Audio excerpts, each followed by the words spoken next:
A'udzu billahi minasyaitonir rajim. Bismillahirrahmanirrahim. Pungut mantu saat pernikahan, satu pintu untuk kebahagiaan. Assalamualaikum warahmatullahi wabarakatuh. Alhamdulillah wassalatu wassalamu ala Rasulillah wa ala alihi wa mawalah, amma ba'du. Sahabat-sahabatku yang dirahmati Allah Subhanahu wa taala. Ada sebuah kalimat yang begitu indah yang disampaikan oleh Dr. Aid Al-Qarni. Apa itu?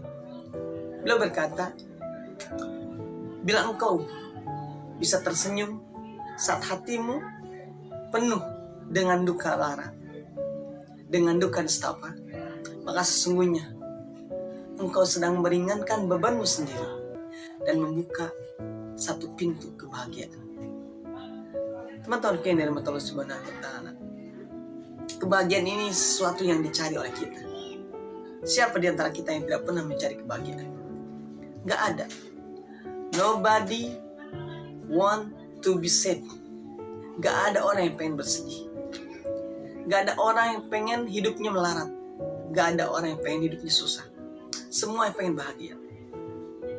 Tapi Allah punya rencana. Ada yang Allah takdirkan dia bahagia, maksudnya kaya. Ada yang Allah takdirkan dia miskin. Ada yang Allah takdirkan dia punya anak. Ada yang Allah takdirkan dia tidak punya anak. Dan ada yang Allah takdirkan dia menikah dan tidak menikah. Semua sudah Allah atur. Kalau kemarin pas pemilihan presiden, ada yang Allah takdirkan dia jadi presiden, ada yang jadi calon presiden. Ada yang hanya bisa mendaftar sebagai CPNS ataupun jadi dari PNS. Ada yang jadi dosen, ustadz, seperti ustadz yang hari ini sering kita simak, Ustadz Latif, Agim, dan seterusnya. Ada yang pengen seperti itu, tapi Allah juga punya cerita. Dan semua itu bagian daripada kehidupan kita, teman-teman. Kita hari ini sebagai apa? Syukuri aja.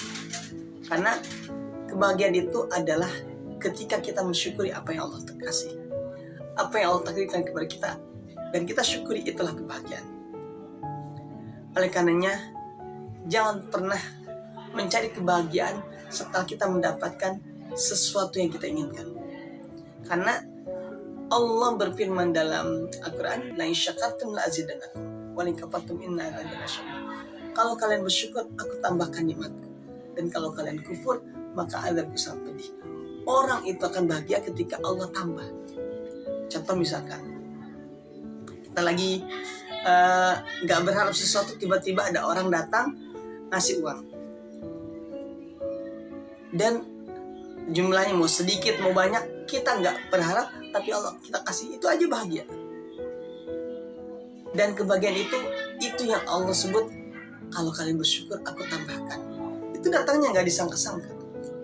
Maka kebahagiaan itu akan datang kepada kita ketika kita bersyukur dengan apa yang ada. Hari ini kita punya uang misalkan untuk beli bubur ayam. Kita syukuri. Oh nak, hari ini kita hanya bisa makan bubur ayam. Padahal si anak kita atau bini kita atau pasangan kita pengen yang lebih dari itu. Tapi kita bisa membuat mereka untuk memahamkan mereka bahwa syukuri dengan yang ada, maka nanti Allah akan kasih yang lain. Maka ketika kita mampu untuk melakukan itu, itulah kenikmatan. Karena ada orang yang dikasih pas-pasan, dia pengennya yang di atas normal, pengen yang lebih dari itu, dan dia tidak bersyukur dengan apa yang ada, maka dia tidak akan pernah bahagia. Gak akan pernah bahagia. Sekali lagi, gak akan pernah bahagia. Karena yang namanya bahagia itu Allah yang punya. Kita hari ini senang dengan pekerjaan kita, kan itu Allah yang kasih. Kita hari ini senang dengan pasangan kita, itu juga Allah yang kasih. Kita hari ini senang dengan posisi kita di tempat kerja, itu juga Allah yang kasih.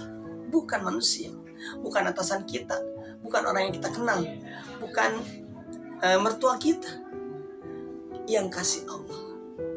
Hanya saja kadang manusia lupa dengan hal itu. Manusia lupa bahwa segala sesuatu yang ada pada diri kita sudah Allah atur. Makanya ada orang yang dia mau menerima dengan kondisinya, meskipun dia kondisinya tidak seperti yang diharapkan.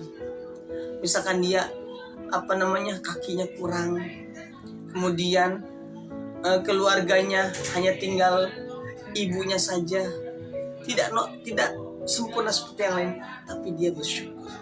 Kenapa?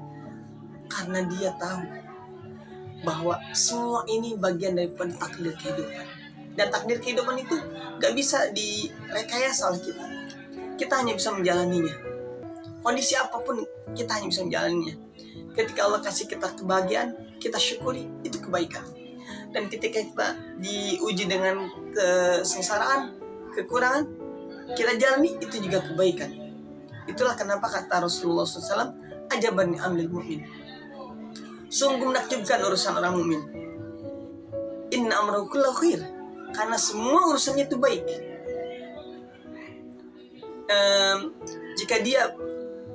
Jika dia mendapatkan kesenangan, dia bersyukur. Itu baik. Apa bahasa Arabnya? Dan jika dia mendapatkan kesengsaraan, itu pun juga baik. Itu kira-kira arti daripada lanjutan dari ajaban amril mu'min. Inna amrahu kullahu khair. In asabatu, nah itu maksudnya. In asabatu sarra syakara wa kana khairan. Jika dia ditimpa kesenangan, dia bersyukur, itu baik baginya. Wa in asabatu dharra sabara fa kana khairan. Dan jika dia ditimpa kesusahan, dia bersabar, itu juga baik baginya.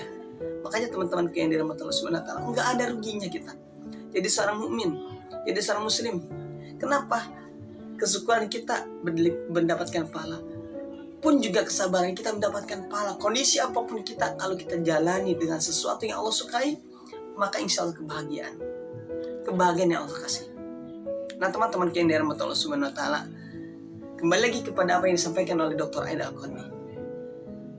Sesungguhnya ketika kita bisa tersenyum, ketika Allah uji kita dengan nestapa, dengan kesusahan, dengan kesengsaraan, dengan sesuatu yang tidak kita inginkan, maka sejatinya ketika kita tersenyum, kita mampu tersenyum saat itu sedang meringankan beban kita. Kita akan menjadi plong, ringan, santai saja. Apalagi kalau kita sedang mengingat, oh ini Allah yang takdirkan, ini Allah yang sedang menguji kita. Allah ingin melihat kita seberapa sabar. Allah ingin melihat level kita ini seperti apa. Karena Rasulullah SAW dilihatnya dengan itu ujiannya. Dilempari kotoran, dicaci, dimaki. Rasulullah tetap memperlihatkan labelnya, uswatun hasanah buat kita. Akhlaknya yang luar biasa. Orang jahat dibalas dengan susu. Orang baik dibalas dengan lebih baik lagi. Tidak ada ruginya. Dan ketika itu yang bisa kita lakukan, maka kita akan beruntung. Kenapa? Karena Allah yang memberikan semuanya. Nah teman-teman yang dirahmati Allah Subhanahu wa taala, mudah-mudahan dengan mengingat ini kita menjadi semakin solid dengan bersikap. Kita semakin yakin dengan Allah bahwa apapun yang terjadi dengan kita, tinggal kita syukuri, maka kebahagiaan akan datang. Tinggal kita jalani, maka semuanya akan baik-baik saja. Karena Allah juga berfirman, wa idza sa'alaka ibadi anni fa inni qarib. Allah berfirman dalam surat Al-Baqarah ayat 186, jika hambaku bertanya padamu Muhammad, katakanlah aku itu dekat. Ujibu da'watad da'i idza da'in. Aku mengabulkan doa orang-orang yang berdoa kepadaku. Falyastajibuli wa yu'minu bi la'allahum yarshudun. Maka jalankanlah apa yang aku perintahkan, la'allahum yarshudun, agar mereka dapat kebahagiaan. Nah, teman-teman yang dirahmati Allah Subhanahu wa taala, Allah sudah berjanji, Allah sudah menyampaikan dalam Al-Quran, maka ketika kita jalan itu, insya Allah kita harus yakin bahwa semuanya akan berjalan sesuai dengan apa yang sudah Allah tetapkan. Mudah-mudahan kita menjadi hamba-hamba yang senantiasa bersyukur, menjadi hamba-hamba yang senantiasa selalu berbuat kebaikan kepada siapapun, dimanapun berada, terutama di saat kita masih berada di atas tanah. Karena sejatinya apa yang kita lakukan di atas tanah ini, itu yang akan kita temui ketika kita nanti ada di bawah tanah. Dan mudah-mudahan pada saat itu kita kembali dalam keadaan husnul khotimah. Barakallahu fikum. Kurang dan lebihnya mohon dimaafkan. Salam akal sehat. Wassalamualaikum warahmatullahi wabarakatuh.